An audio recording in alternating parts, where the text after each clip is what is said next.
Welcome in once again to the most accurate podcast here at 4for4 Fantasy Football. My name is Matt Okada.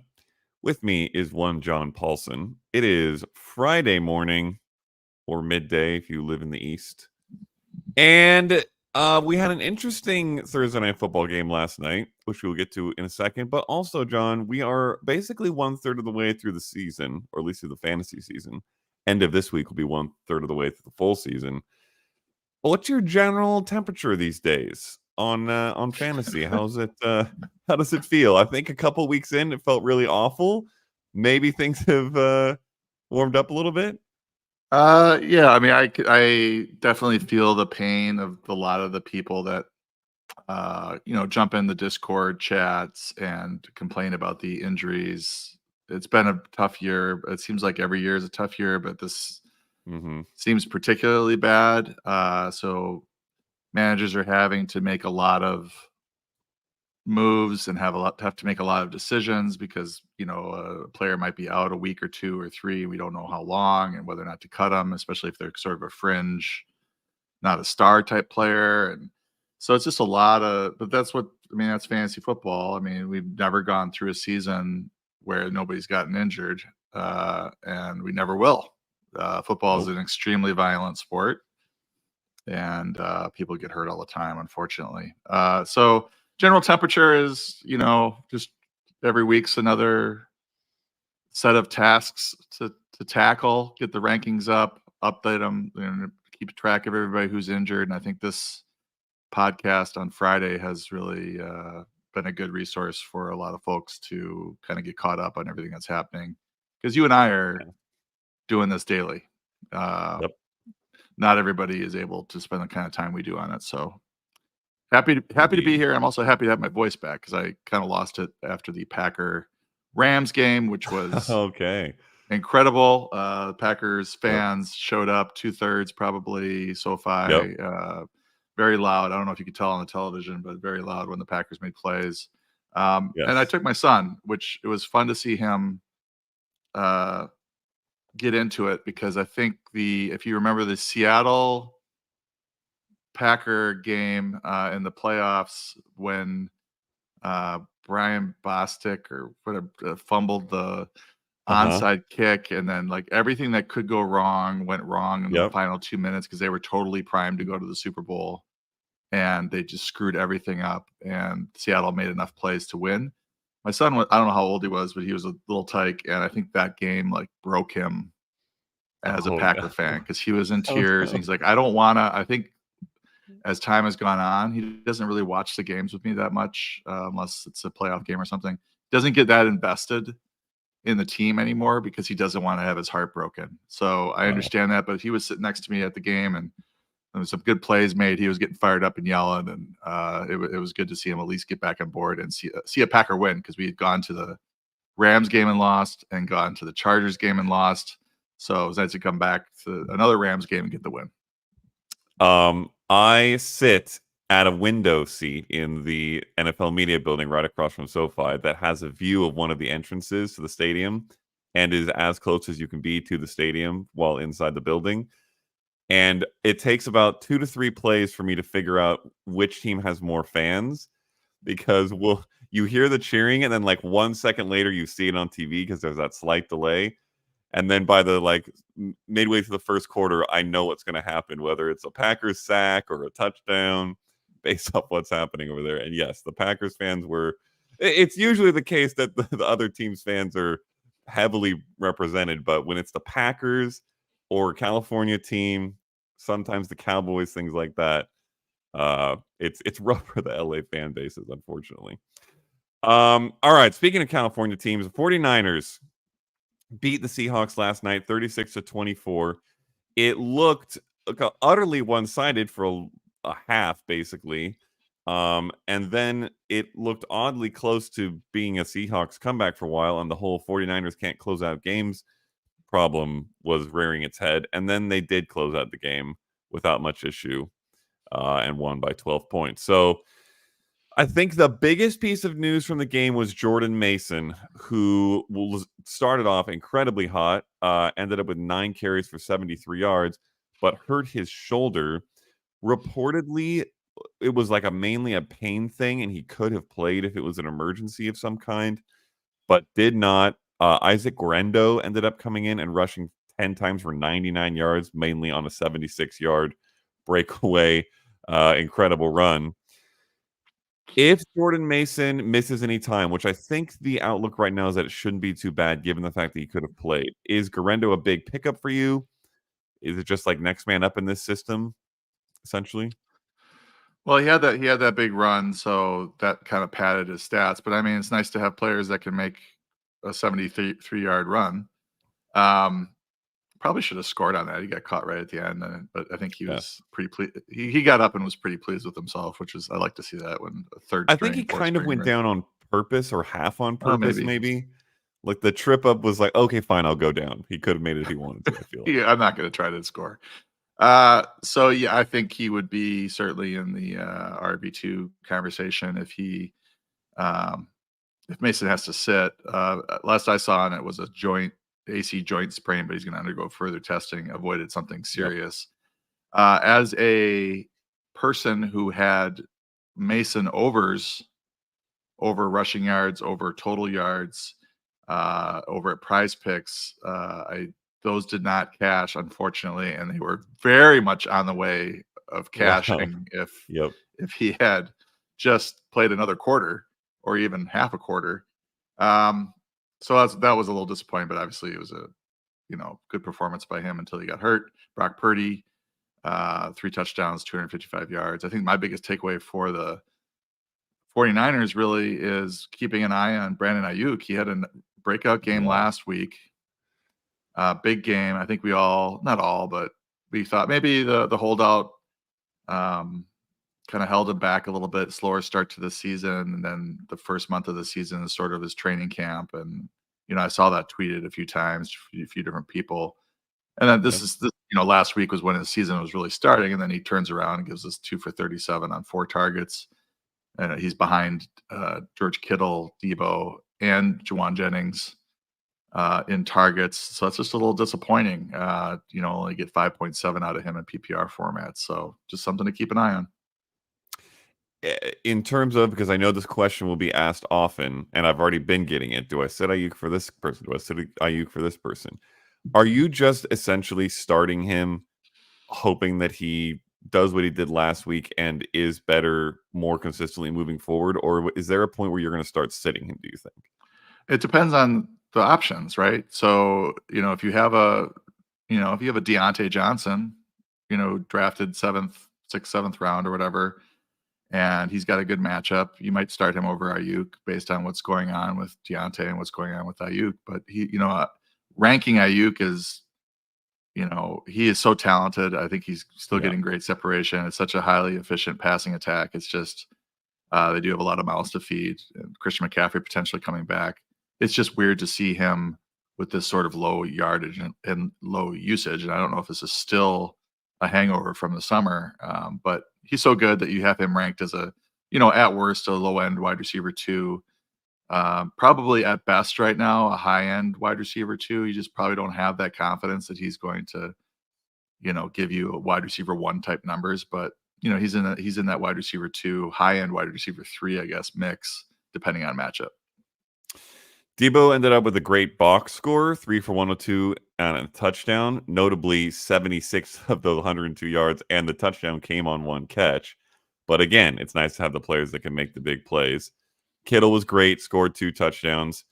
On the Seahawks side of the ball, Kenneth Walker had another really bad rushing day, 14 carries for just 32 yards, but he did score a touchdown on the ground, and he had 8 catches on 8 targets for 37 yards, which was a career high for him in terms of targets and catches. That's obviously nice that he's going to be that involved in the passing game if this team is going to keep passing as much as it is, which is, by the way, the most of any team in the league. They are throwing the ball all over the place. So that's big for Kenneth Walker. Obviously, they talked about wanting to get him more involved and get him started and get the running game going. And then that didn't really work because they fell behind 16-0 pretty quick. But him being involved in the passing game was nice. I think one interesting question here, and it's not so much about Geno necessarily, although he is a streamer for some people. but he's averaging basically 300 yards a game, which is the most in the league. But he has thrown one single touchdown pass in every single game this year, which is really hurting we have 3 wide receivers you're thinking about starting for fantasy, and only one of them gets a touchdown every week, and you don't know who's getting the targets every week either. Do you think that this is gonna be good, positive regression incoming sort of thing, given the pass attempts, and we should maybe be trading for these receivers in Seattle?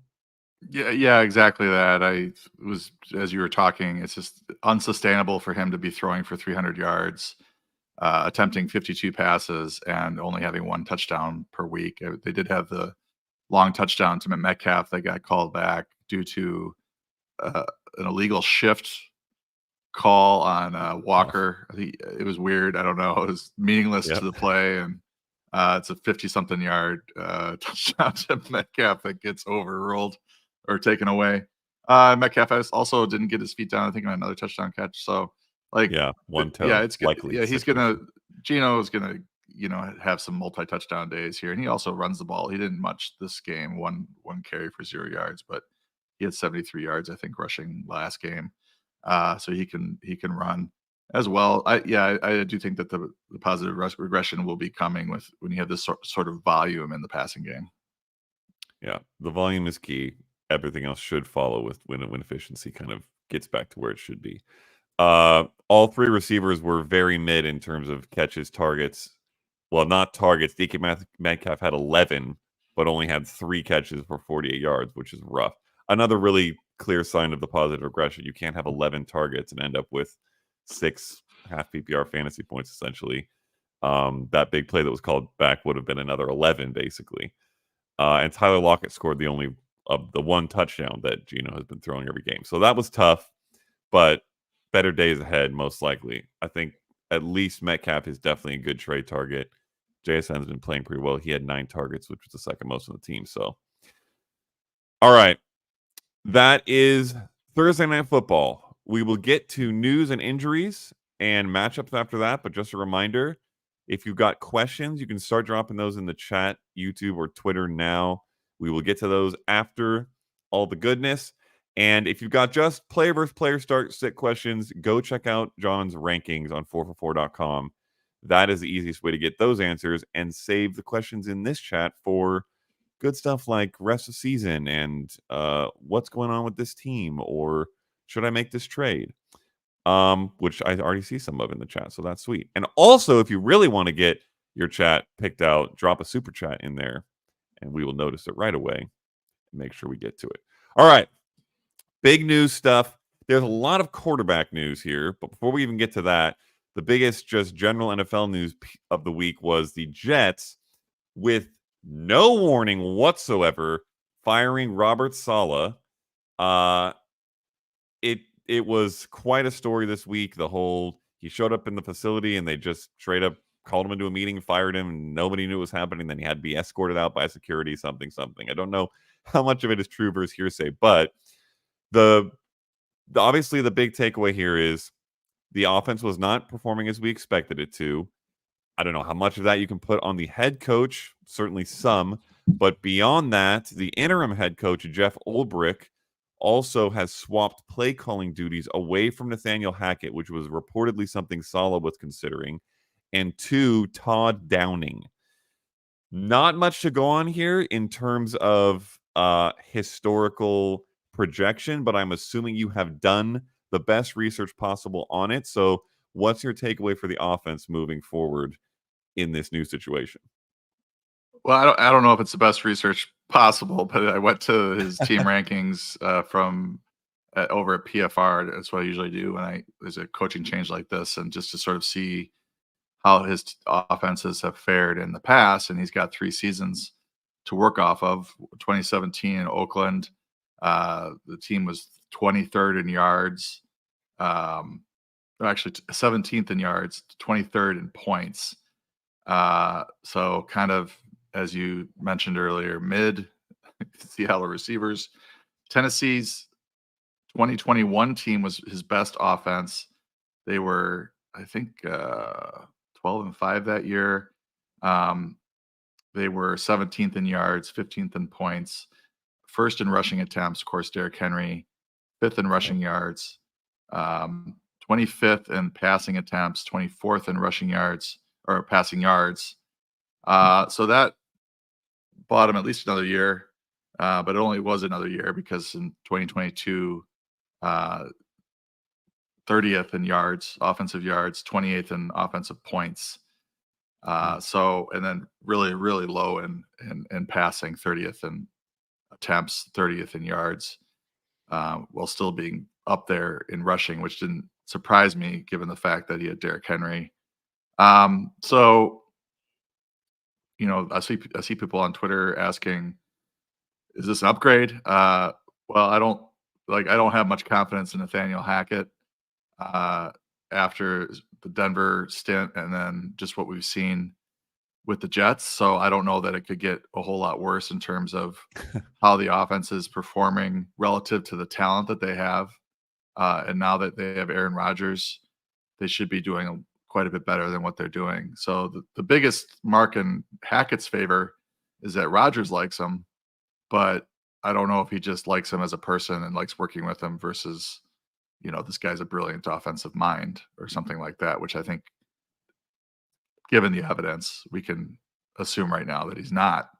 I don't think that Downing's going to come in and be a savior, but things could get back to like mediocre. And that would be a big improvement, I think, for the Jets offense. And then all these players that we're sort of waiting to emerge as meeting up with their ADP. I mean, Garrett Wilson had the big game in London, but Breece Hall's been kind of disappointing. Aaron Rodgers hasn't been particularly great. Lazard has been better than we thought, but Mike Williams hasn't done a whole lot either. So, yeah, I think we can get back to mediocre, perhaps, and that would improve all these guys' situations. Yeah, Sam Burks in the chat popped in to say what should be expected from Breece Hall and Garrett Wilson. I think I largely agree with what you've said. It's also just worth noting, even when an offensive coordinator like talent, if you can even call it that, isn't necessarily a huge change from one guy to another. Oftentimes, it seems like, at least, this may be somewhat anecdotal, but just making a move like that can give a little spark, a little bounce to an offense, especially when they've been kind of in the doldrums that they've been in.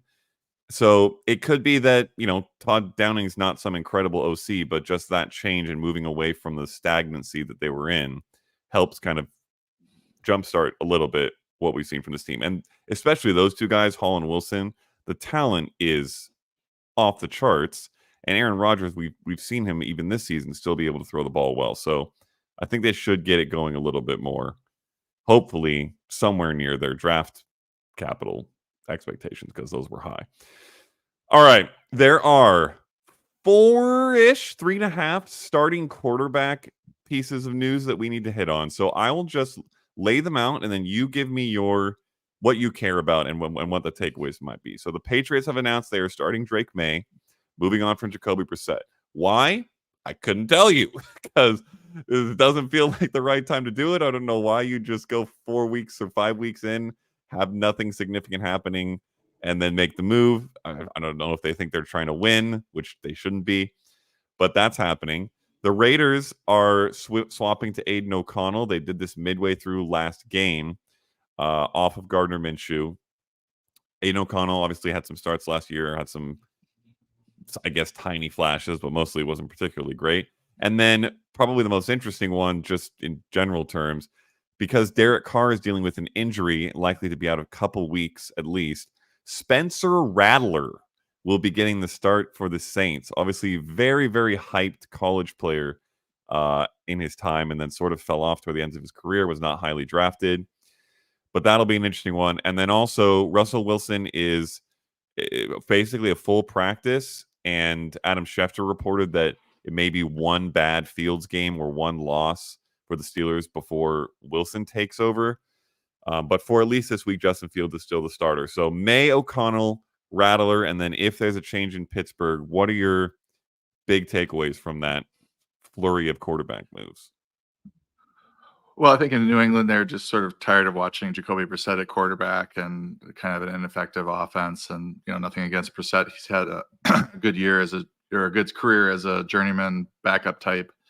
At times, playing better than the people that were starting or they wanted to start. I think they probably just when a rookie quarterback comes in. I did a study a while ago, and it's usually week 2, 3, sometimes a little bit later, where the rookies, if they don't immediately win the starting job, they're starting by week 4, typically. So here we are, week 6, and Maye's getting his first chance to start. It's not uncommon for this sort of thing to happen if team's not doing that great.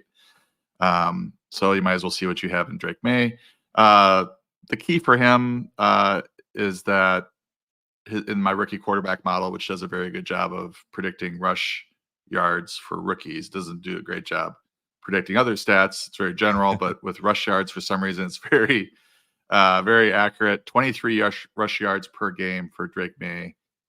So he's got that rushing floor that we're sort of looking for. If you can combine that with decent numbers in the passing game, he could become streamable in good matchups. Doesn't have a ton of talent at receiver, but Jalen Polk's kind of coming on a little bit. They got Kendrick Bourne back. He's got a couple of receiving tight ends that are decent there, and Demario Douglas as well. So not a terrible, I guess not terrible. It's not a great compliment for his receivers, but he's got some people to throw to. So that's sort of where he is. He's going to be ranked as a QB3 typically. Aiden O'Connell, 12 touchdowns, 7 interceptions last year, 6.5 yards per attempt. Not terrible for a rookie, coming in, just not a big upgrade from Gardner Minshew, certainly. So I don't expect a big difference for any of the receivers there. Rattler, I don't know how you pronounce it, but him starting is interesting because he wasn't even backing up Carr last week. They had another guy who came in and attempted a few passes, but then so then they decided to give the rookie a shot. Rookie quarterback model for rushing for him, 12.5 rush yards per game estimated, so not as about half of what we're expecting for Maye. And then it's certainly a downgrade for me, looking at Rashid Shaheed and Chris Olave, and just the entire passing game is a little sketchy, although the matchup's not bad at all this week against Tampa. And then Schefter with this Wilson report, interesting. What are the Steelers at record-wise right now?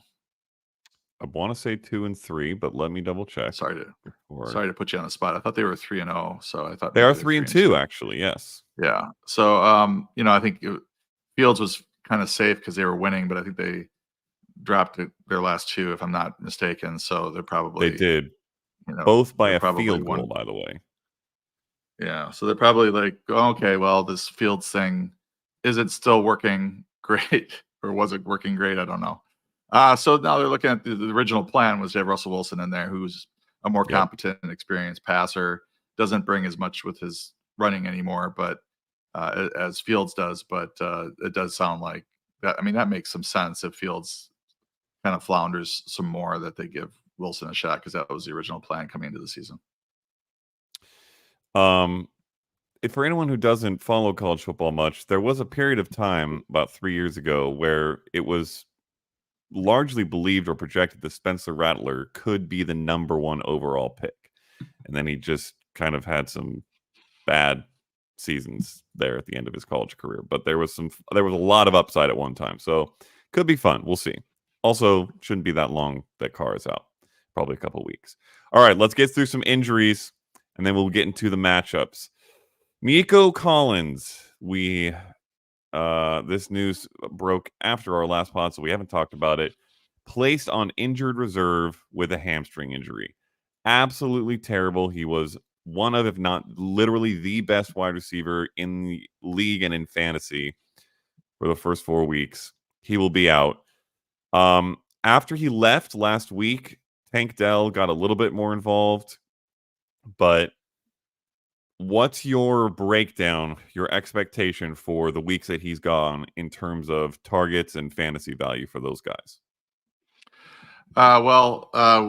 Connor and I have him in the many times mentioned FFPC team.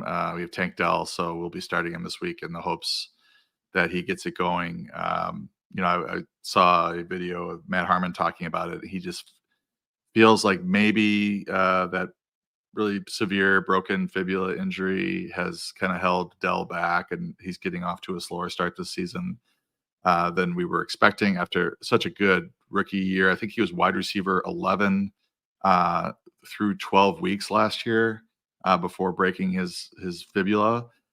So they're going to need him now. Like there's no, maybe there was no rush to sort of really ramp him up and utilize him like he was used last year because they had Nico, they had Stephon Diggs, and some other guys that they could lean on. He's been playing about 60% of the snaps, so I'm interested to see if that spikes or if he remains in that sort of role because Xavier Hutchinson kind of stepped up and played a lot more snaps once Nico Collins went out.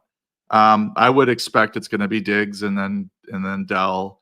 And then I think this does make in a really bad year for tight ends, makes Dalton Schultz sort of interesting as a tight end 2 type. Because Schultz was having some good games last year when either Nico or Dell were out. If you remember, they both missed some games. So Schultz kind of padded his stats during those games. And then when both those players were playing, he didn't get many targets. So I don't know that he will now with 2 solid receivers ahead of him. But this year, given the nature of the position, he's more interesting certainly now than he was with Nico, Diggs, and Dell all healthy. So yeah, I think in the short term we start Dell and we hope we have him ranked as I think a low end tight end or low end wide receiver 2, high end wide receiver 3 this week, and we're hopeful that he can get back to 2023 Tank Dell. Yeah, obviously a lot of talent there as long as he gets the targets and can stay healthy. So this target bump could be great. If you got him, I think you put him in your lineup. Michael Pittman Jr. is dealing with a back injury. He is set to miss multiple games and is even still potentially a candidate for IR.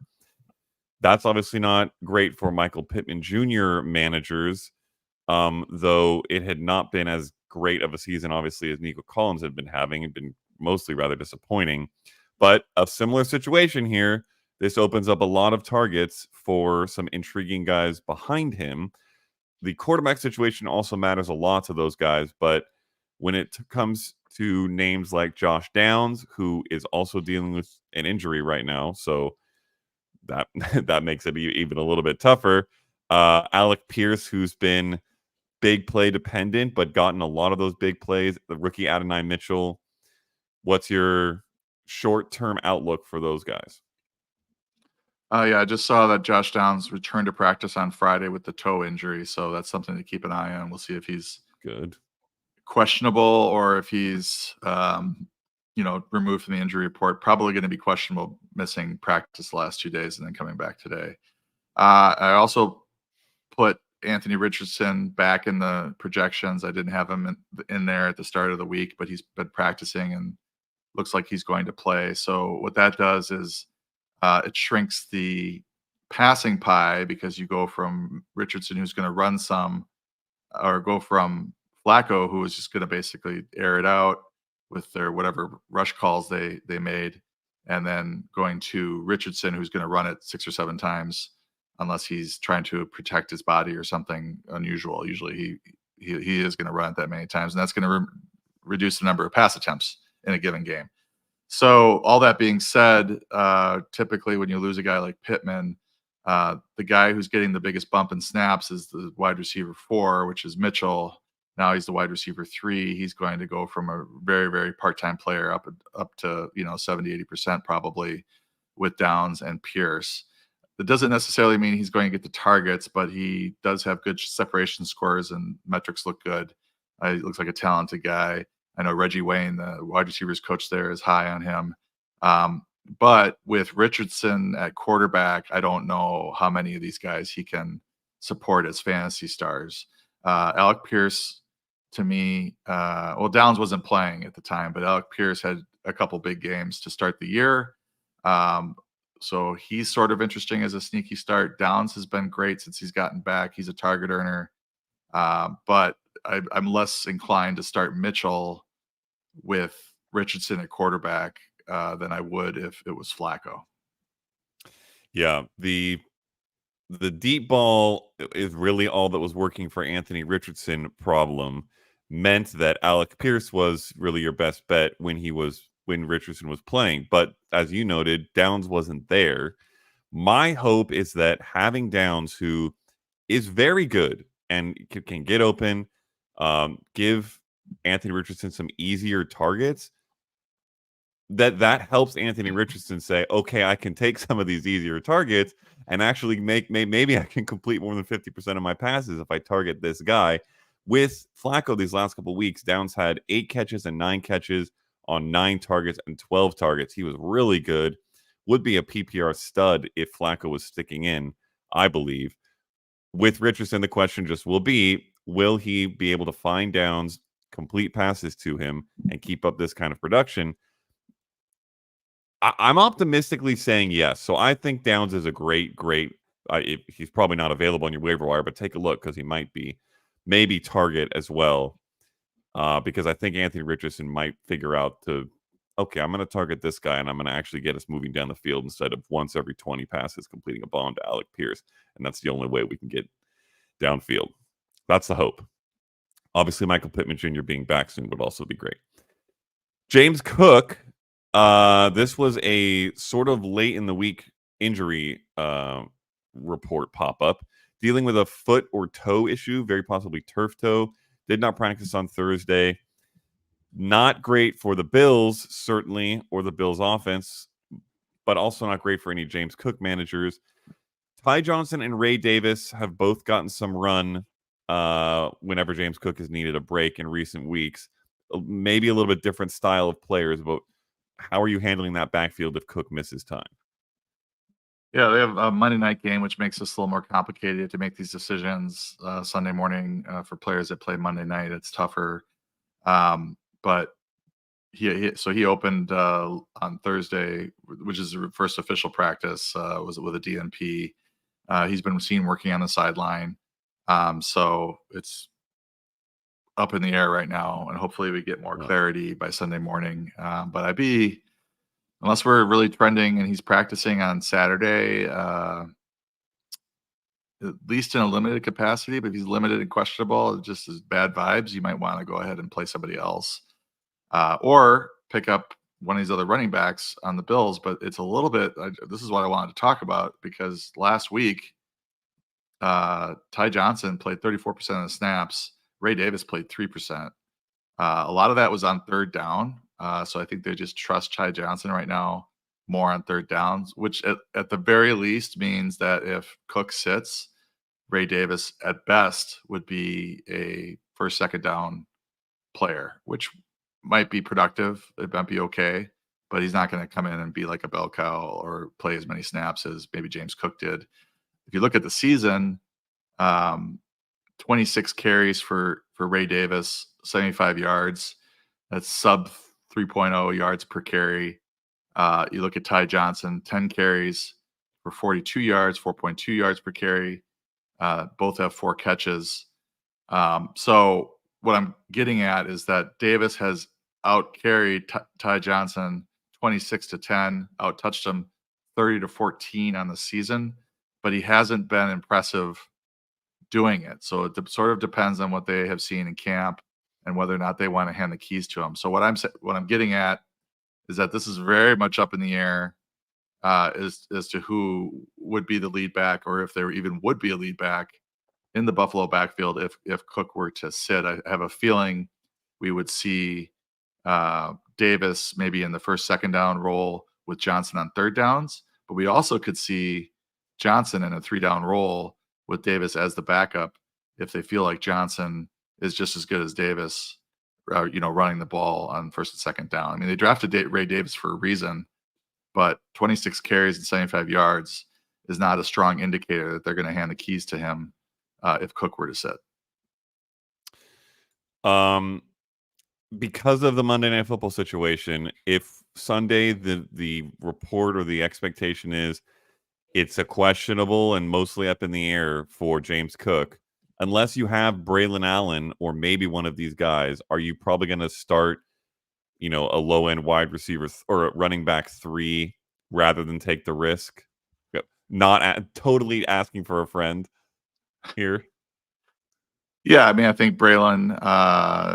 You could, if the vibe is, Cook has a 60-70% chance to play, then you probably want to leave a door open for him, and maybe you start a Lazard or have Lazard. I don't know if he's available on waiver wires. Mike Williams probably is.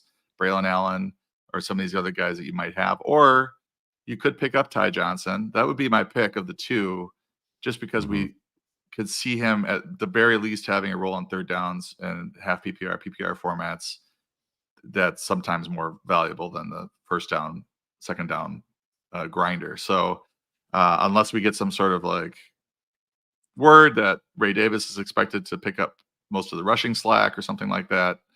But I think Ty Johnson is your best bet as a fallback option if you wanted to stick with Cook. It really depends on your roster and what other options you have on Sunday. Yeah. Malik Nabers, very unfortunately, is not progressing particularly well through the concussion protocol. It's been now a couple weeks, and he is still not practicing in an encouraging way. Looks likely to miss this week.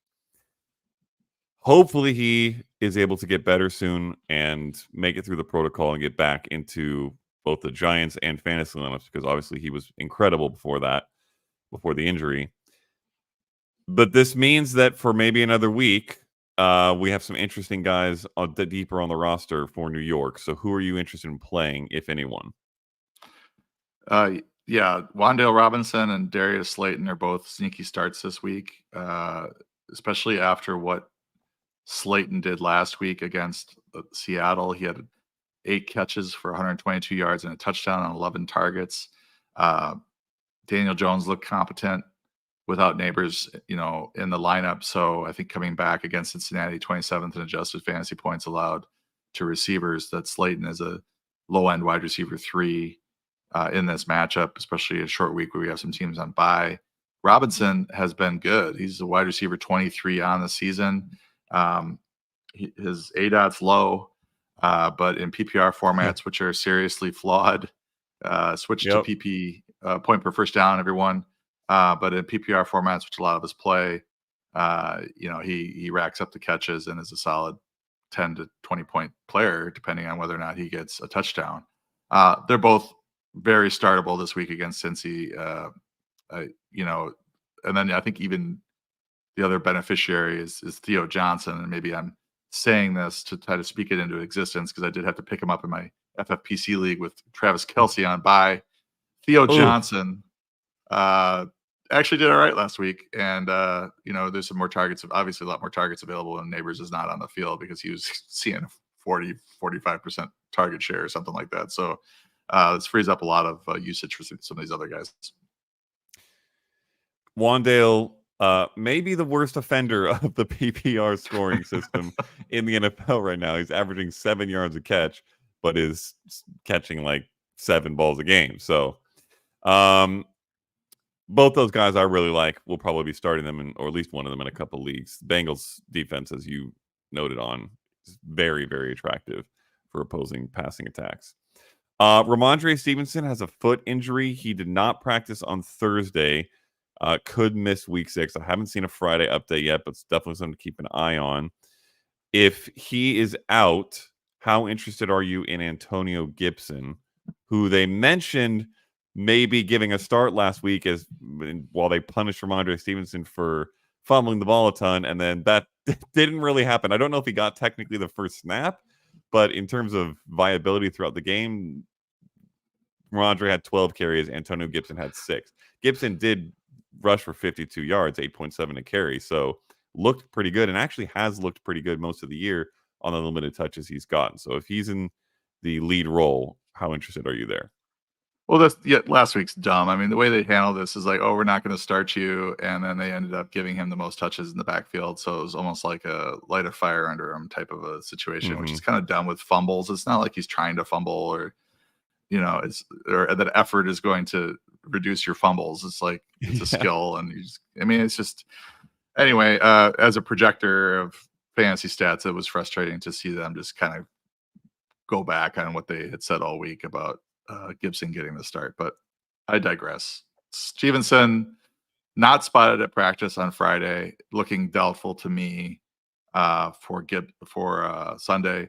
Gibson likely to get the start.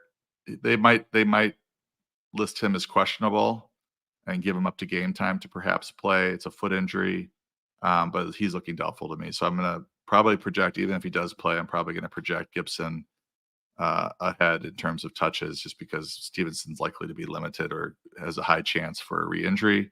And Gibson will be added to sneaky starts in that event. It's not a great matchup against Houston, but 15 or so touches in a week where we have a few teams on bye, that's valuable, and Gibson will be in the mix.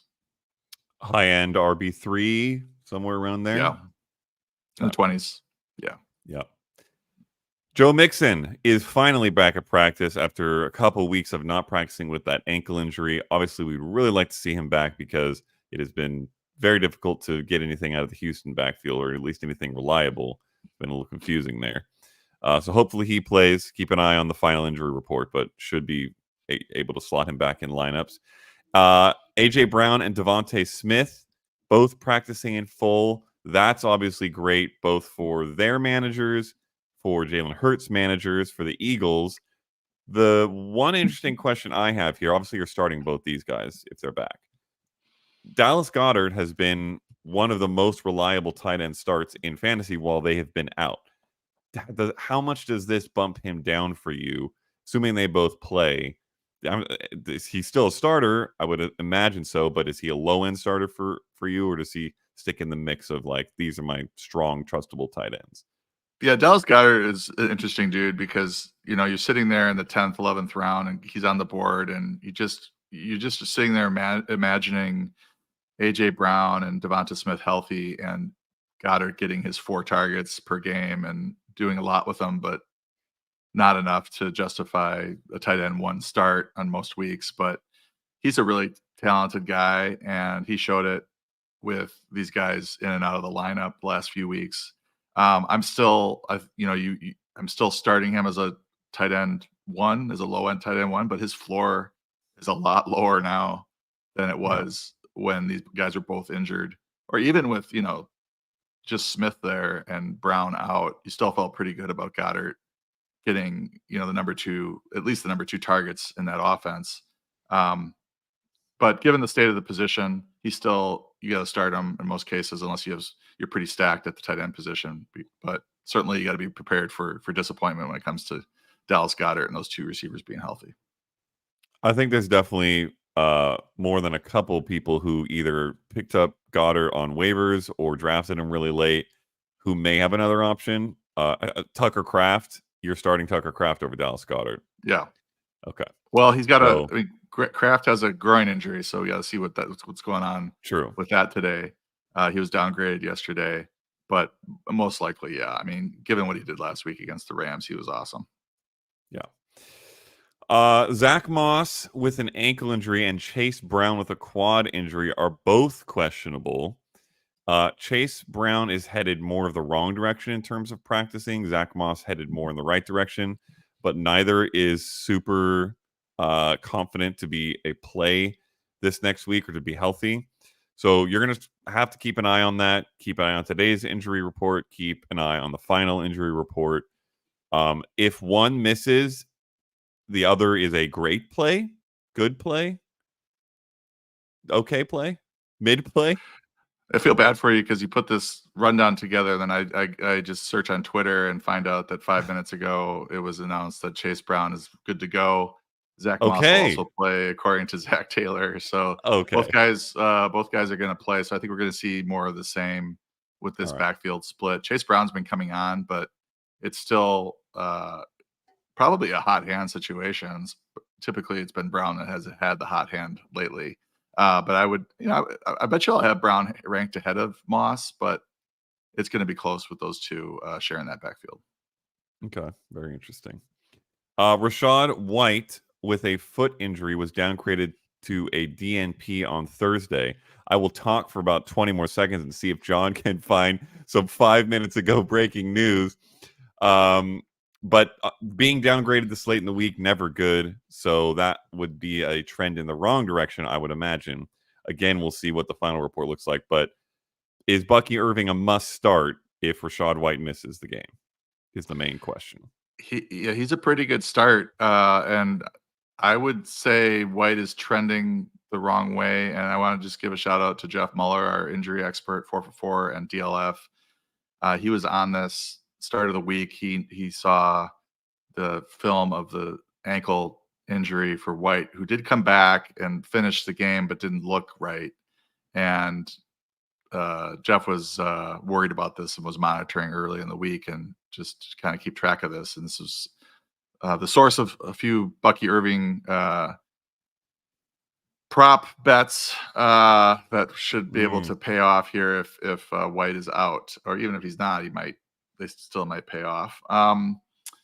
So Irving right now, I have him at 27. I have White at 32 in the half PPR. If White is out completely, Irving is probably looking at low end running back 2 type numbers because he's run well, and if he starts to see like he might be up there by J.K. Dobbins and Najee Harris at running back 16 and 17. He might be in that range. Just thinking about those 2 players and how they specifically Najee hasn't really played that well in good matchups, so I don't feel that confident in him, even though he's playing the Raiders. So I think I would start Bucky Irving over him if White is out. So that's the sort of rise that he'll see if White is out. And Sean Tucker, who is the RB3, and I mentioned this specifically for you because and anybody Please, out Sean. there in Scott Fishbowl, because he's also the returner in a good matchup this week against the Saints, who tend to kick off to returners. I've got Sean Tucker in my starting lineup right now as the backup running back and returner for the Bucs in a nice matchup. Yep, so do I. We're rolling with Sean Tucker. Oh, good gracious. Please. But yeah, if you have been following the waiver column and or the waiver pod for any period of time, Bucky Irving has been very near the top of that list for multiple weeks now. So hopefully you've added him. If not, go take a look at the waiver wire. He may still be there in some leagues and would be a great play, and should be rostered regardless, but especially with White battling an injury. And then one last thing of note, Devin Singletary is trending in the right direction as of the last news note that I saw with the groin injury that kept him out last week. We saw Tyrone Tracy have a great game. That was nice. Always nice to have the handcuff step up and be productive, but Singletary should be back. I think the one maybe minor question here is, with the way Tracy stepped up and the way that Singletary is in no way a bell cow back or a franchise back, do you expect there to be any concern that, or I guess you could consider it a positive if you're a Tracy fan, that Tracy eats into Singletary's work here?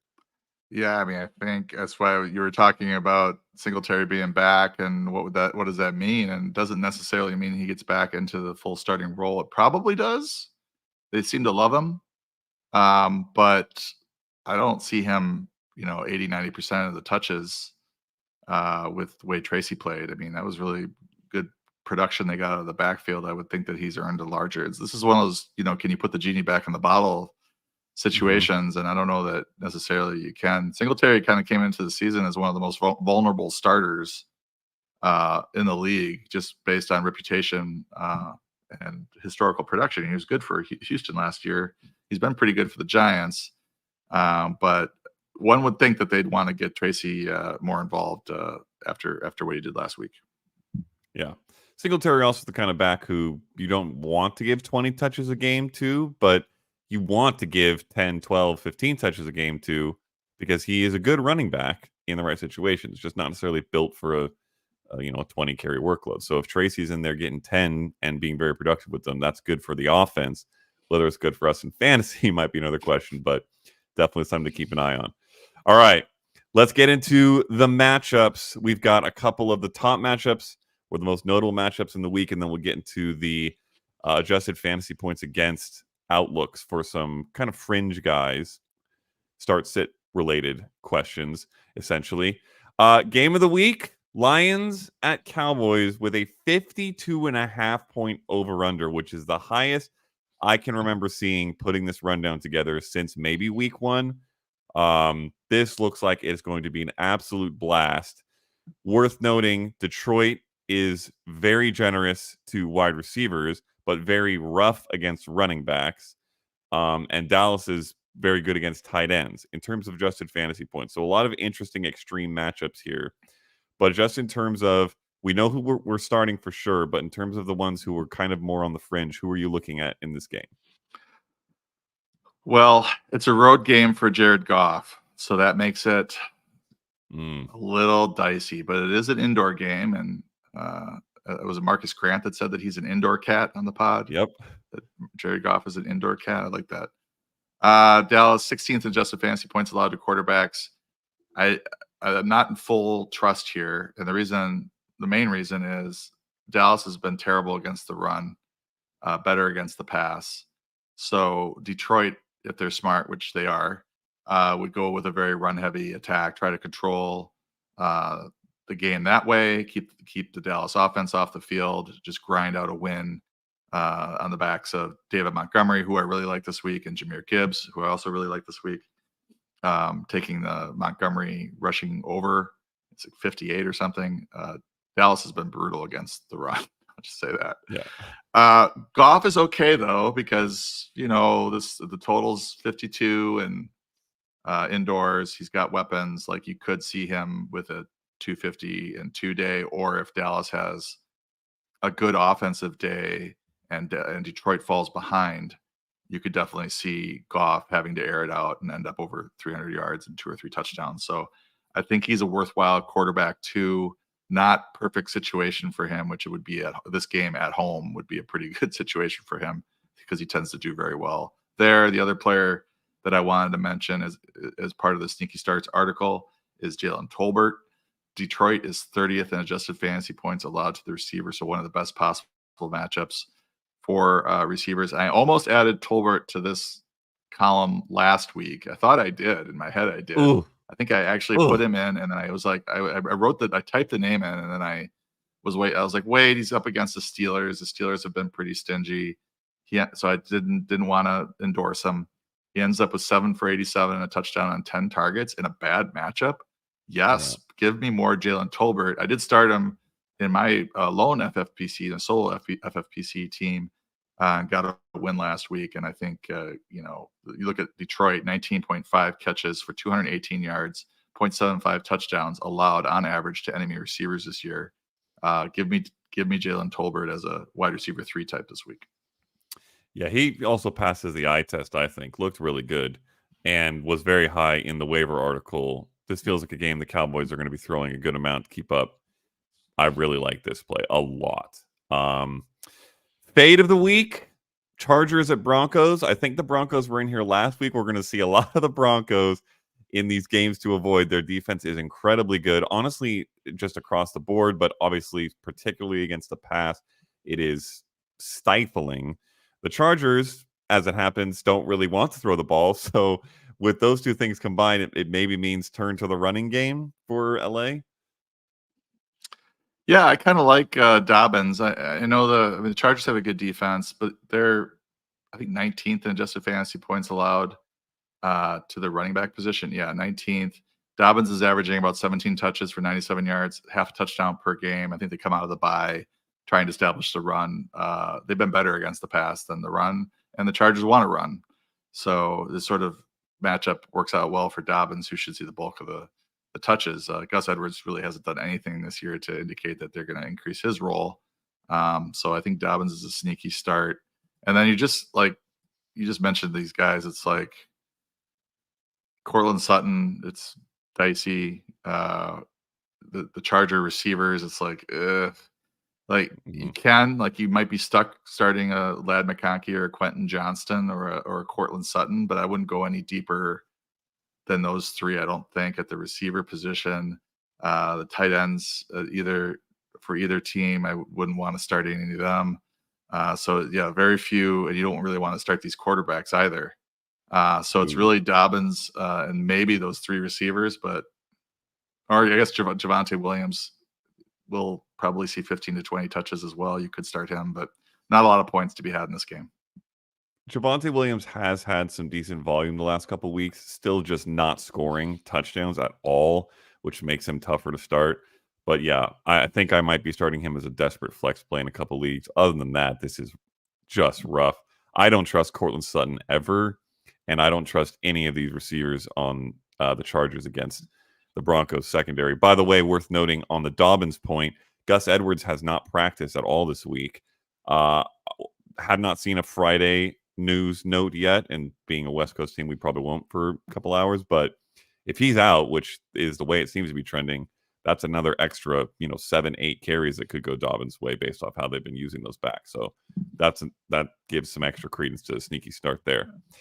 All right, I would add Kamani Vidal. I think is true coming back.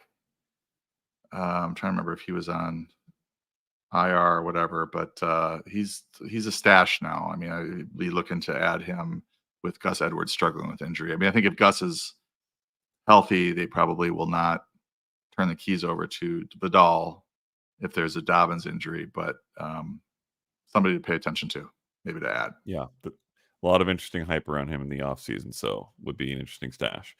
All right. We'll go through positions for these matchups. Quarterbacks, the good ones. Caleb Williams gets the Jaguars in London. The Jaguars are 32nd in adjusted fantasy points against quarterbacks. They are going to be in this section of the show pretty much every week, I think. Have been absolutely porous. And then Kirk Cousins gets the Panthers. They are 30th. And Daniel Jones gets the Bengals. They are 28th. All very much kind of those fringe, typically high-end QB2s, maybe streamable. So how many of these guys are you willing to stream in these matchups? They're all three are in my sneaky starts article. I actually Connor and I have to start Daniel Jones this week. And we don't feel terrible about it given the way he played last week and Cincinnati's defense. But also pray for us. It's Daniel Jones. And I also wonder, is the New York crowd getting to him? Because he goes on the road sometimes and just tears it up, and then comes home, he's getting booed, and I don't know. We'll see. I guess we'll add another data point this week. But Kirk Cousins, great start at Carolina. Caleb Williams, Jacksonville, great start. Jacksonville also is a bit of a pass funnel because they're pretty decent against the run. The Bears have trouble running the ball, except for the last couple of weeks. They've been a little bit better. But Caleb Williams should see a lot of volume in that one. I like all three, and I will be starting Kirk Cousins in multiple leagues. As we know, I indexed heavily on the old veterans who can't move thing. And listen, it worked out with Kirk last week, so hopefully it'll work out again this week. On the bad side, Baker Mayfield is playing the Saints. They are 5th against quarterbacks, and Josh Allen is playing the Jets, who are 4th, and who he has particularly struggled against in his career. These are both, I think, interesting questions because they've become, for Baker, or just are, in Josh Allen's case, auto starts at the quarterback position. But are you looking to get away from either of these guys, maybe even for some of the streamers we just named? Well, it's really hard to bench Josh Allen, even against the Jets. Tough matchup. I think I would still start him due to his rushing upside, touchdown upside. And then Mayfield, I have at 12. Williams at 13, Cousins at 14. So it's certainly a decision. But Baker Mayfield has been playing top 10 fantasy quarterback for a season plus now in Tampa, and I probably would stick with them indoors, even though it's not the best matchup. You could go with Caleb. You could go with Kirk Cousins if you had that option. You're feeling a little uncomfortable.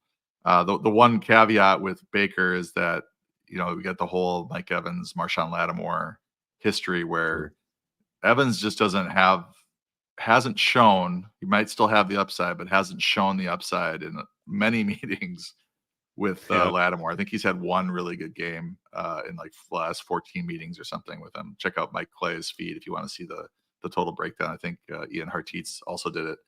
But, averaging 48 yards receiving, and just so I don't know if that right there is a reason to maybe bench Mayfield because his top weapon is probably going to be limited. He still has Chris Godwin and he could throw to, or Kate Otten, but maybe just being a little bit hamstrung with his weapons might tilt you towards Kirk Cousins or Caleb Williams in that scenario.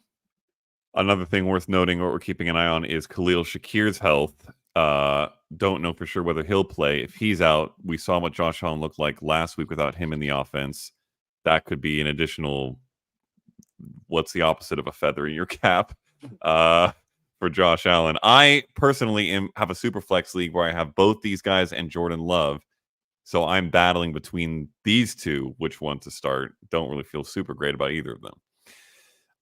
At the running back position, good matchups. Bijan Robinson gets the Panthers, who are 32nd, and Breece Hall gets the Bills, who are 31st.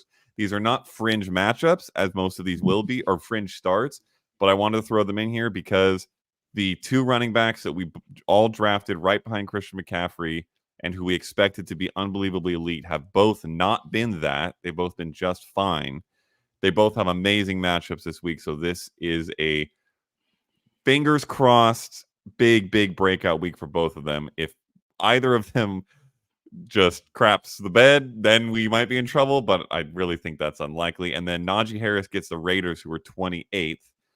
You mentioned a little earlier, Najee in good matchups has not been as nice as we would have liked, but do you like him against the Raiders? Najee has 270 yards rushing on 82 carries. That is 3.3 yards per carry. So, like, what you're hoping for is, 18 carries for 4 yards a carry. If you can get 4 yards a carry out of Najee right now, you're doing well. Maybe 70 something yards rushing, another 20 yards receiving, and a touchdown. That would be a really good game for Najee. But the matchup's great against the Raiders. This is just definitely a volume play because Jalen Warren, I believe, is still out. He was doubtful last I checked, and Cordell Patterson is out. So Aaron Champlin and Scott Fishbowl is another intriguing play. The Raiders are one of the teams that actually kicks off to returners, and Champlin should see a few touches as Najee Harris's backup. It is not often a player gets a touch in a football game, and I don't have any idea who they are, but shout out Aaron Champlin last week. On the bad side, Rhamondre Stevenson and Antonio Gibson get the Texans. We mentioned that earlier. They're 4th. But you noted if Rhamondre's out, Gibson's playable there. So keep an eye on that. And then Brian Robinson / Austin Eckler, if you want to include him, get the Ravens, who are 7th and have been very good. Tough one there. I think you still have to start Brian Robinson pretty much most cases, but if you've got something better. I just wanted to circle back to Aaron Champlin. And in fact, Scott Fishbowl, he had 22.6 fantasy points last week with 101 return yards against Dallas. Just wanted to mention that. So he's still on my waiver wire right now. He's probably on mine. I might have to go take a look after this pod. Okay. So you asked about Brian Robinson. Is he a must start? I wouldn't say must start. I mean, he was limited. He ended up with 2 touchdowns, which is great, but he was pretty limited last week. The matchup is bad. Baltimore is like one of the best rush defenses year after year. Again this year, based on he might be moving down in the rankings a little bit, just based on his practice participation this week. They said they held him out second half of last week as a precaution. This might be just like a 3-headed committee if he does play. He does have touchdown upside, but I'm not liking it too much against Baltimore. On the flip side of Baltimore, they have been very generous to receivers, 31st in adjusted fantasy points allowed. So that is great for Terry McLaurin. I would be curious if you'd be interested in anybody else in that receiving core as well. But obviously, Terry McLaurin is a must play. And then you've got the Saints wide receivers against the Buccaneers, who are 29th, with Spencer Rattler at quarterback. That makes it a little bit more interesting. And the Bears wide receivers, that trio against the Jaguars, who we mentioned earlier, incredibly porous against the pass. I'd be curious who you're willing to start of that trio. Obviously, DJ Moore, but the other two guys, maybe, are they intriguing to you as well? They're dart throws now. I mean, at this point in the season, we haven't seen Keenan Allen really have a big game. Adunze's had one big game, but it didn't. It wasn't with Allen active. I don't even know if DJ Moore was active in that game, if I remember correctly. But I might be misremembering. But it's the number one matchup for receivers. So if you're sitting there and you're looking at your wide receiver 4 a lot, and you're just like, I don't really feel great about Keenan Allen or Odunze, but you're comparing him to, say, Cortland Sutton or Quentin Johnston, I think you go with it because you get this really good matchup against the Jaguars, and it may not pan out, but those tend to pan out more than the bad matchups in that same range. Colts wide receivers, not including Michael Pittman Jr. and maybe not including Josh Downs, face the Titans, who are second. That one's ugly. If it's Anthony Richardson at quarterback and this matchup, I'm probably just going to, well, I don't know. It's going to be rough. And the Jaguars wide receivers get the Bears, who are third. So flip side of that same London game. And the Jets wide receivers get the Bills, who are fourth. So all of those have mixes of players that we haven't felt super confident about, and they're in a bad matchup. Are you willing to put any out there in these games? Yes, but the caveat, I think, is if Josh Downs he's iffy right now with his toe injury. If he's out, if we know he's out, then I think Pierce and Mitchell are both startable. They're not great starts because of the matchup and because of the quarterback situation, but I would think that those two would see the vast majority of the targets in this offense combined. I'm starting Brian Thomas. I don't care about the matchup. Fair. He's a stud, and he's played so well. You can't bench him. He might have a bad game here, but I don't care. Yep. And with the Jets, Garrett Wilson had the huge game last week. They have the new OC. I think you start him. I don't think you necessarily can trust anyone else in the offense. Aaron Rodgers does seem to love Allen Lazard. Really does. But he's sort of a dart throw. He's at 47 this week for me in half PPR. Just guys that have a chance because of how much their quarterback loves them. And Tyler Conklin is okay as well at tight end, but we're not talking tight ends right now. So I just got off on a tangent there with the Jets passing attack against Buffalo. They're probably going to try to go run heavy in this one and really get Breece Hall going. The problem is they haven't been able to run the ball all year, and maybe it takes a really good matchup like this to get them going. Hopefully a bit of a rush funnel, given the strength of the Buffalo secondary.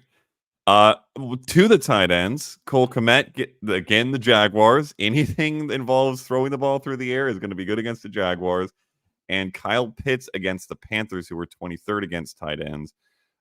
Pitts obviously finally had the great game. I think he's just going to be a start because of where you drafted him and the fact that he's finally played well. But Cole Kmet would be much more of a fringe player. Are you interested in him? Yeah, given the matchup and given the state of the position, I think Kmet's decent. Like you're just hoping that he gets a touchdown and maybe sees a 4 or 5 target game if the Jaguars are able to kind of slow down Keenan, Odunze, and those other peripheral guys, because he has played well this year, and they're finally giving him the snaps. Kmet, they started the year trying to establish Gerald Everett and quickly shifted to Kmet. So I've got him at 12, Pitts at 8. You're starting them as low end tight end ones, but that's kind of the nature of the position. On the bad side of tight ends, Dalton Kincaid against the Jets. They are third in adjusted fantasy points. It feels like you probably have to start him, but if you pick up someone good like Tucker Kraft, if he's healthy, I think you're probably willing to switch or swap that way. And then Dallas Goedert faces the Browns, who are 7th against tight ends, and the wide receivers are back. So that's another tough one. But once again, you probably have to start him unless you've got one of these pickups. Yeah, and some of the people that I chat with in the Discord and on Twitter have, they might have a Goedert and a Kincaid, and they're trying to figure it out. And I would go with the guy that's playing well, and that's Goedert, even though we know that his floor is lower with the 2 receivers there. Kincaid should be okay as well. They need him to produce given the Shakir injury, but we just haven't seen it on a consistent basis out of him. So he's more of a start and hope. And the matchup doesn't help either. All right, let's get into some of these Qs with some A's. Briefly, thank you, Jay Lizard, for a super sticker. And Terry R with a super chat that asks, full PPR, trade away Christian Kirk and Tyjae Spears for Jerome Ford and Jalen Tolbert. Obviously worth noting, Nick Chubb is practicing. He is a week into his 3-week practice window. Limited basis still, but maybe getting close to coming back.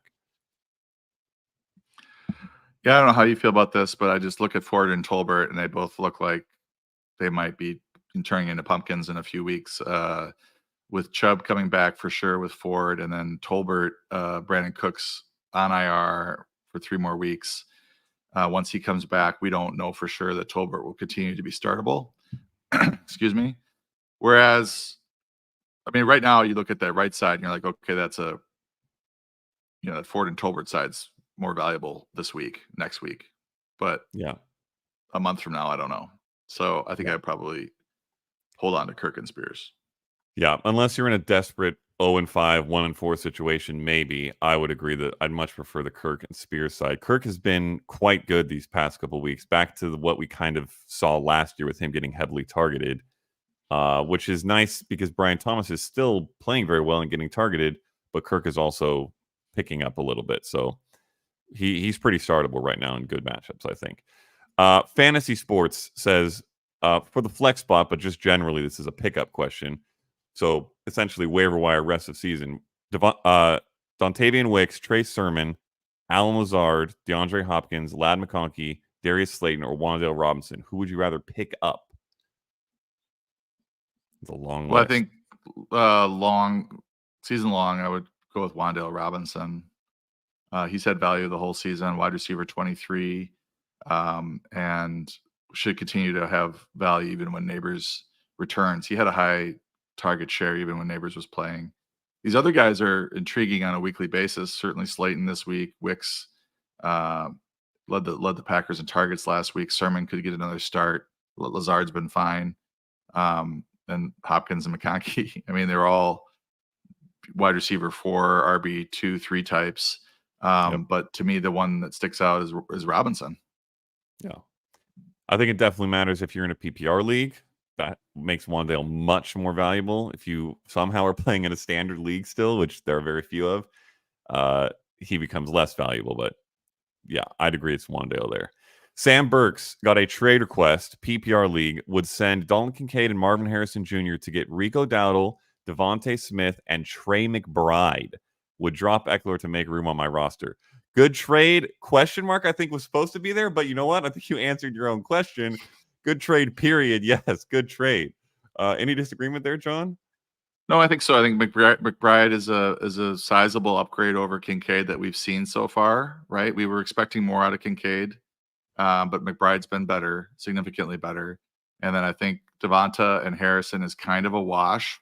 And even if you argue that Harrison has more upside, which I probably would argue that, you are getting Dowdle, who is the starting running back for the Cowboys in tow. You are dropping Eckler, who could see a bump here in the short term with Robinson if you were to sit. But I do think overall this is fine. Yeah. Good trade. If there's someone else you can drop, I would maybe look for that, but I'm assuming that Eckler is the best option. I'd definitely rather have Dowdle, and I'd rather have him to the degree that I think this trade is very solid. Paulson's Burner, do you have something to tell me, John? Asks, I have Jordan Love and Baker Mayfield. Who do you prefer rest of season? Ooh. Well, I don't know if he's trolling me, but he spelled my name wrong. True. But I guess this could be me, trying to throw you off the scent. But why would I even mention my burner? I have Love. I don't know. It could Mayfield. also be me because I have Jordan Love and Baker Mayfield in a couple leagues. It's not me. Mayfield has averaged 21.8, Love 19.5, but I think Love is the better long-term player. I might be wrong, but I would go with Love. Not by a significant margin, but I got Love at 6 and Mayfield at 11. Rest of the season. Yeah, it's very, very close for me. I think I would lean Love by a hair of thinner hair than even you with the 6 and 11, but it's going to be Love by a tiny bit for me. Just very briefly, we have a bit of a dynasty question here, which is rare. Yak asked, should I trade a 25 first rounder and a 26 second for CMC? I will answer this because I know you don't get too much in the dynasty streets unless you've got some opinions. But unless you are fully indexed on a championship and desperately need running back help, I would say no, because we might not get CMC back for another month. and you are giving up a lot for a guy that might not play for very much of this season and then doesn't necessarily have that much left after that necessarily.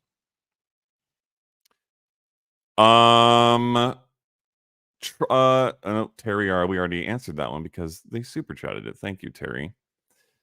James K did ask about Ty Johnson. Saw a note from earlier this week, leaning him over Ray Davis if Cook sits. Yes, James. If you weren't here for that, the lean is towards Ty Johnson. So that one is easy. Because at least we know he's the third down back. And then there's a chance that he could also be worked in on first and second down. Any other questions here that are... Ooh, here we go. Who would you rather roster rest of season? Red and Black asks. Full PPR. And there are a gazillion... no. So, okay, so just the first sentence, that's the names. PPR, Ridley, Wicks, Adunze, Downs, Irving, Tracy, or Ford. The team is also listed for context. The team has Jalen Hurts, Jamar Chase, Garrett Wilson, Deontay Johnson, Juju, pretty good at receiver.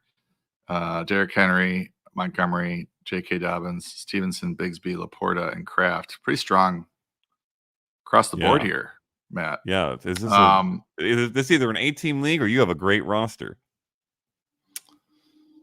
Full PPR. This is really tough. I think I would lean Irving for the upside. Downs is also not a bad option. I mean, but with a team this good, super talented. Yeah, I mean, with a team this good, I think you're going for upside.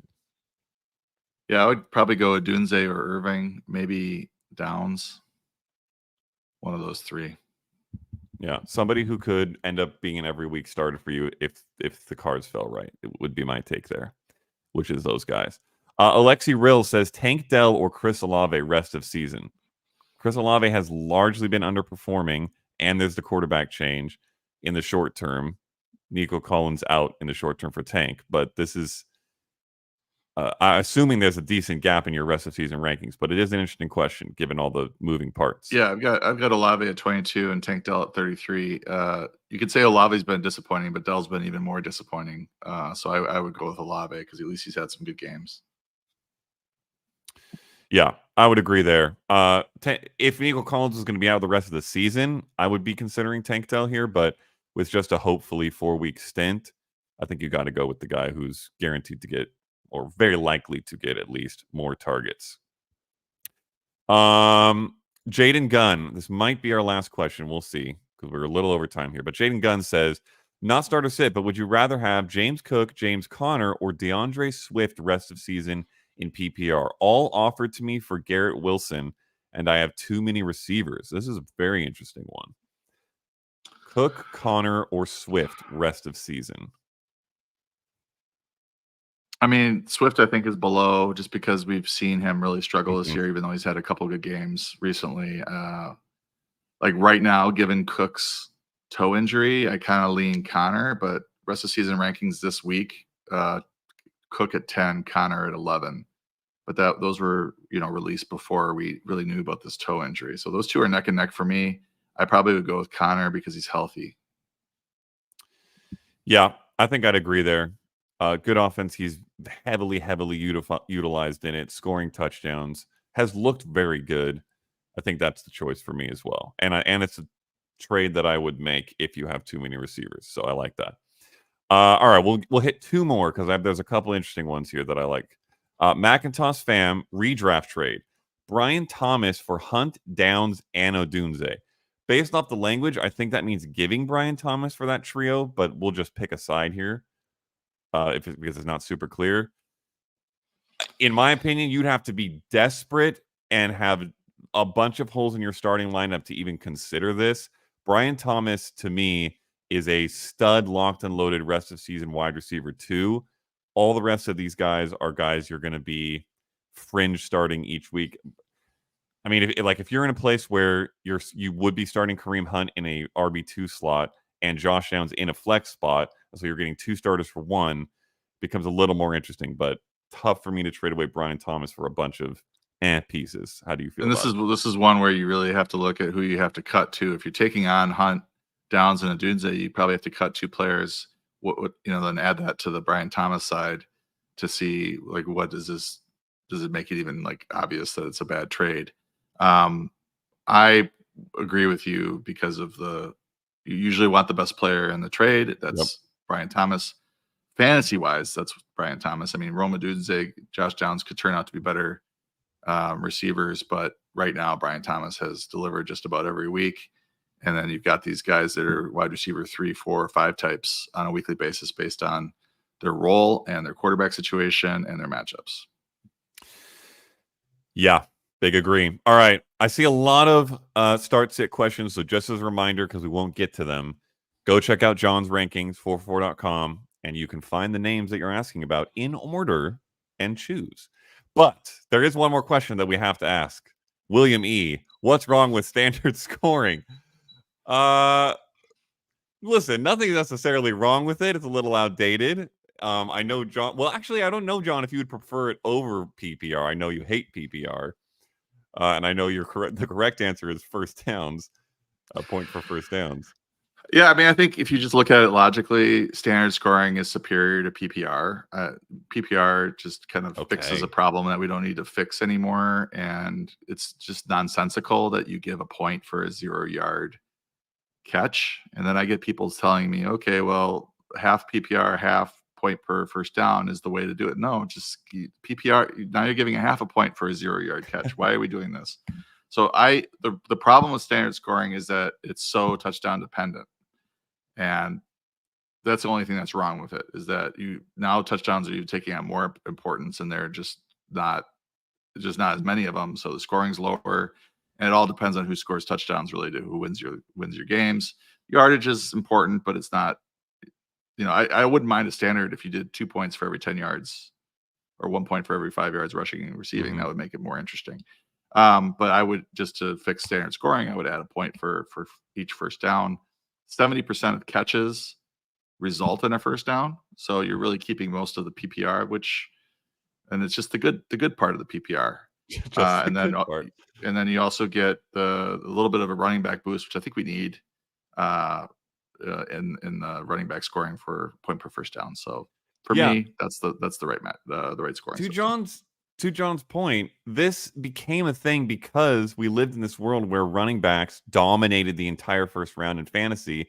They were the only thing worth drafting, and because that was the way the NFL offenses worked. And now we're in such a different era that it doesn't really apply anymore, but we've kept it anyways because we're not evaluating on a year-by-year basis. How do we change this based off the way the NFL looks? If we were this year, every league should be tight end premium with like an extra 2 points for tight end first downs too, because good gracious, do we need those points? But yeah, I largely agree with you there. I don't think I play in very few full PPR leagues. They're almost all half, and maybe I'll champion or campaign for some point per first downs in some more of those leagues this coming year. All right. That was a very long, very chock full of goodness pod, but we will sign off there. Once again, if you didn't get a question answered or if you have another one, check out John's rankings. You can DM us on Twitter. There are AMAs in the Discord. You have an AMA today, I believe? I have a chat today at noon Pacific, 3 p.m.